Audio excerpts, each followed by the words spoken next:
બહુ એક સરસ વાત છે કે કોઈએ તમને માર માર્યો હોય તો હથિયારના ઘા રૂજાય પણ વાણીના ઘા ક્યારેય નથી રૂજાતા.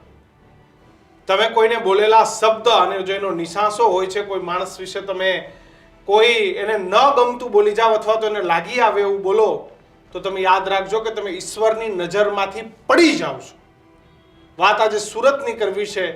બેફામ બનેલા અધિકારીઓ, કોર્પોરેશનના અધિકારીઓને હું ખુલ્લેઆમ કહું છું કે ભ્રષ્ટાચાર ભ્રષ્ટાચાર ભ્રષ્ટાચાર. હપ્તા કેમ લેવા, સરકારી ટેન્ડરોમાંથી કેમ પૈસા લેવા, કેવી રીતે કોઈ પણ કોન્ટ્રાક્ટર પાસેથી પૈસા લેવા, નાના લારી ગલ્લાવાળા, દુકાનદારો, હોટલવાળા, રેસ્ટોરન્ટવાળા, બીયુ એને એમ કેમ ગમે એમ કરીને પૈસા કેમ લેવા, એનું જબરજસ્ત એપી સેન્ટર એટલે કે અમદાવાદ, વડોદરા, સુરત, રાજકોટ, જામનગર, ભાવનગર મહાનગરો. સાહેબ ત્યાં નોકરીઓથી માંડીને દરેક જગ્યાએ પૈસા. આ કોર્પોરેશનમાં નોકરીઓ કરતાઓની એકવાર તપાસ કરો ને તો ખબર પડે કે કેટલા કરોડોના માલિક છે.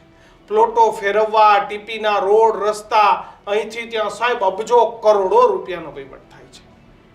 કરો, વાંધો નથી, પણ અપેક્ષા એક છે કે તમે કોઈ ગરીબ ગુજર એના વિશે શબ્દો ન બોલો. દીક્ષિત, સુરતમાં જે એક મા માટે જે શબ્દ બોલાયા છે ને, એ અધિકારીને ખરેખર પોલીસે એનો વરઘોડો કર્યો.